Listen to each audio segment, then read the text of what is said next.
La cuestión es que nosotros estamos lidiando con la inflación, que va a estar, digamos, va a ser un tema que va a estar presente a pesar del Mundial y a pesar de la declaración distractiva, de alguna manera, que intentó sumarle a la polémica la ministra de Trabajo, ¿no? Cuando dijo que este mes pensemos en el Mundial más que en la inflación, claro, ¿no? En una también, declaración ¿viste? absolutamente desafortunada. No ayudan. Totalmente, Eso totalmente. no ayudan en nada.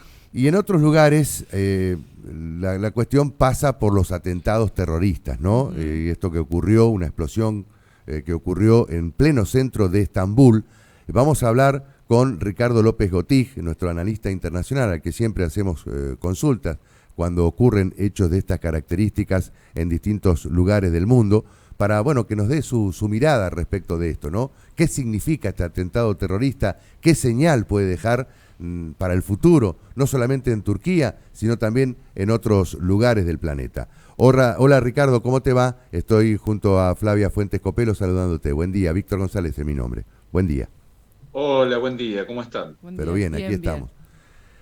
Danos una mirada de esta situación que ha vivido Estambul en las últimas horas. Bien, lo que ocurre es que en Turquía hay un grupo llamado Partido Kurdo de los Trabajadores, PKK es la sigla, que aparentemente ha cometido este atentado. Digo aparentemente porque si bien la perpetradora que ha sido detenida dijo ser parte de esta organización, lo curioso es que esta organización guerrillera no se atribuyó a este atentado, lo que suele ocurrir, es decir, el PKK suele atribuirse este tipo de atentados y en este caso no ha ocurrido. Lo cierto es que ha dejado hasta el momento 8 muertos y 81 heridos. Estambul es la ciudad más poblada de Turquía, no es la capital, fue capital durante varios siglos del Imperio Turco, pero la capital actual es Ankara. ¿Qué ocurre? Los kurdos es un pueblo que está dividido en 4 países, en Turquía, Siria, Irán e Irak. Es decir, además un barrio bastante complejo, complicado. Claro. El PKK viene insistiendo con su independencia y recurriendo a este tipo de métodos terroristas. Cuando hablamos de métodos terroristas, de atentados terroristas, en términos generales nos referimos a atentados contra objetivos civiles, como ha sido este caso. Es decir, desde el punto de vista policial y político y jurídico, es claramente un atentado terrorista al tener como objetivos civiles que están completamente desarmados en este sentido. Bien, el PKK obviamente es declarado una organización terrorista e ilegal dentro de Turquía, pero bueno, la verdad es que en este momento es difícil analizar esta cuestión porque el gobierno turco suele hacer este tipo de operativos y culpabilizar a organizaciones terroristas o de golpes de Estado. Es una situación que suele ser bastante confusa y sombría. Es decir, Claro. más allá de que el atentado existió, es difícil en este momento evaluar la situación. Claro. Y por otro lado, Ahora, ¿los toma por Turquía... sorpresa esta situación? ¿Los toma por sorpresa? ¿Era esperable una situación de estas características? Esto viene ocurriendo desde hace varias décadas, es decir, no es algo nuevo. Claro. Lo cierto es que Turquía está en una posición muy, muy particular en el mundo, porque por un lado, en este momento, el presidente Erdogan, que ya lleva 20 años en el poder, es uno de los interlocutores con Ucrania y Rusia para que pueda posibilitarse la salida de millones de granos de cereales hacia otros mercados, en particular hacia África. ¿Por qué? Porque justamente controla los estrechos del Bósforo y Dardanelos, ahí está ubicado precisamente Estambul. Entonces, bueno, es un personaje que tiene cierto margen de maniobra en estas circunstancias e insisto, el gobierno de Turquía y el régimen turco no es precisamente reconocido por su transparencia y control de sus acciones. Claro. Entonces, por eso despierta tantas sospechas este hecho. Ahora, ¿qué gana con hacerse un autoatentado, como sospechamos, como sospechás que fue en este caso, en su propia ciudad? ¿Cuál sería el objetivo o qué es lo que quiere tapar en realidad como cortina de humo este tema? No podemos hablar todavía de un autoatentado, Ujú. simplemente hay señales de que no es lo habitual de lo que Ujú. haga el PKK. Es decir, este partido comete atentados Sí, sí, sí. terroristas, esto está perfectamente documentado, es decir, en ese sentido no hay ninguna duda, pero lo extraño es que no se haya adjudicado este atentado Claro. en particular. Eso es lo que deja la Eso llama sospecha. mucho la atención, exacto. ¿Qué buscaría Erdogan? Fortalecer su poder interno dentro de Turquía, porque estas cuestiones de cuando hay situaciones de inseguridad, la opinión pública tiende a broquelarse frente a este tipo de atentados, ¿no? Mm. Y por otro lado, tengamos en cuenta que Turquía no solo tiene este enemigo interno del PKK, sino que participa en la guerra civil en Siria, Mm. una guerra civil que ya lleva 11 años, Claro. Sí. participa justamente para evitar que los kurdos puedan hacerse fuertes en Siria y eventualmente declarar un Estado independiente. Ahora, según tu visión, sos analista internacional, ¿no? Eh, y llevándote a la guerra entre Ucrania y Rusia, o a la invasión de Rusia a Ucrania, hay un pedido que ha hecho la FIFA de que se frenen o paralicen las acciones bélicas durante el mes del Mundial. Lo relaciono también con este atentado que estamos justo a pocos días del inicio del Mundial. ¿Crees que, por un lado, puede llegar a haber otros atentados, algo para seguir llamando la atención? Y por otro lado, ¿crees que es factible que haya un alto o un cese el fuego durante el Mundial? Con respecto a la guerra en Ucrania, este no es precisamente el mejor momento para que Ucrania termine la contraofensiva y siga recuperando territorio. Claro. Al contrario, ya viene con una contraofensiva bastante fuerte, con una gran desmoralización del ejército ruso, problemas serios de logística, de los que ya hemos venido conversando en Uh-huh. reiteradas oportunidades, con lo cual no es el momento. Uh-huh.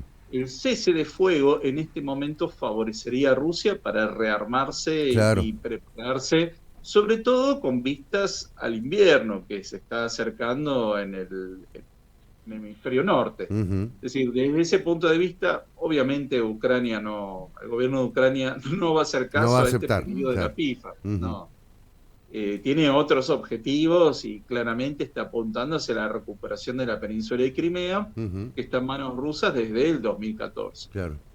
En cuanto a otros atentados, sí, probablemente puedan ocurrir, porque mientras el mundo está prestando atención al Mundial de Fútbol, es probable Claro. que esto ocurra, Uh-huh. no solo en Turquía, sino en otros escenarios, Uh-huh. para llamar la atención cuando todas las miradas, o gran parte de las miradas, están puestas en lo que ocurre en Qatar. Uh-huh. ¿Y cómo ves justamente que el Mundial de Fútbol se realice en un país que tiene sus propias costumbres y culturas, sobre todo religiosas, y que muchos tienen que respetar precisamente la idiosincrasia de ese país? ¿Cómo crees que se va a desarrollar esto? ¿Cómo crees esa convivencia entre costumbres y culturas tan pero tan disímiles, ¿no?, que se van a ver justamente en ese país? Bien, no necesariamente Islam significa tener una autocracia, pero en este caso lo es. Es Uh-huh. decir, hay países islámicos que son mucho más moderados y permiten la convivencia con otros pueblos de otras convicciones religiosas y otras culturas, ¿no? Por ejemplo, en el norte de África está Túnez. Claro. Ujú. Entonces, tienen otro tipo de conducta. Pero bueno, lo cierto es que el régimen de Qatar no solo tiene estas costumbres, que para nosotros genera un gran rechazo, porque Sí, en claro. definitiva los derechos humanos son universales, no tienen que Exacto. ver con una cultura específica. Uh-huh. Y en este caso, no solo tiene estas costumbres, sino que además pretende imponerlas a todos los visitantes, Exacto. lo cual pone en duda el criterio de la FIFA de haber aceptado a Qatar como la sede de este mundial. Es decir, Claro. Ahí hay un criterio. Bueno, eso que tiene que ver con el conflicto de cuando supuestamente hubo un soborno para elegir esta ciudad, Claro. y que de ahí salió el FIFA Gay, que Exacto. hay varios condenados o presos y en Exacto. investigación que todavía... Entre ellos, Joseph Blatter, Claro. el presidente de la FIFA.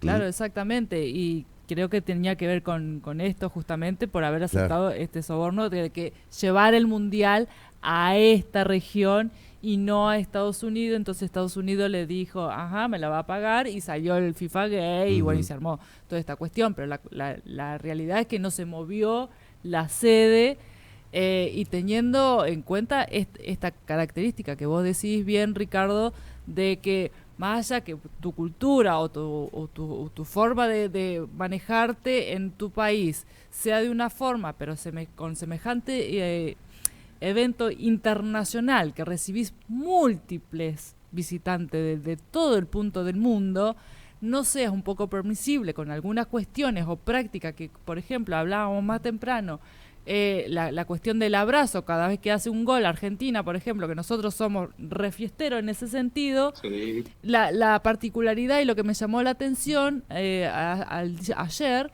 que vi una publicidad de una tarjeta de crédito que por un plus te ofrece asesoría legal si tenés algún problema en Qatar. Llegar a o sea, me parece fantástico la estrategia de la tarjeta de crédito como estrategia de marketing y de venta, la oportunidad, pero llegar a esta instancia de tener un asesoramiento legal por si yo me llego a dar un abrazo para festejar un gol, ¿viste? Sí, claramente la FIFA no tiene en vista las cuestiones de derechos humanos más elementales, sí. Y ha elegido a un país que tiene una dictadura, ya sea de carácter religioso o político o ideológico, para hacer un evento de estas características, lo cual, bueno, debería llamar la atención para futuros encuentros deportivos. Exactamente. Ahora, ¿qué poder tiene la FIFA que ninguno de los países participantes haya planteado, siquiera por lo menos, hacer alguna objeción o plantear alguna objeción respecto de esta sede? Bueno, esto ya es histórico, es decir, Sí, nosotros en 1978, en También. plena dictadura militar, tuvimos un mundial de fútbol. Así que esto es una conducta histórica de la FIFA, de poner a un lado los derechos humanos y privilegiar el negocio. espectáculo deportivo. No, detrás del negocio. Bueno, te hemos llevado a otros temas, Sí, digamos, como conclusión de lo que podés analizar respecto del atentado de Turquía. ¿Qué crees que se viene justamente en ese país? Bien, yo creo que hay que estar muy atentos a que si finalmente el PKK, este partido de los trabajadores kurdos, reconoce como tal este atentado, y ver qué es lo que se va concluyendo en la investigación, si es que hay algún tipo de indicio. Yo recuerdo perfectamente que en el año 2016 hubo escenas de un supuesto golpe militar contra el presidente Erdogan, en circunstancias muy extrañas, y que lo terminó fortaleciendo.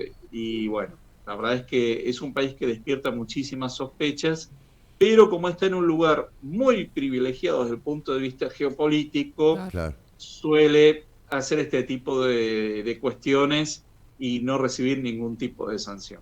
Claro. Ricardo, muchas gracias, como siempre, muy amable y muy gentil, muy didáctico también en tus explicaciones. Muchas gracias. Hasta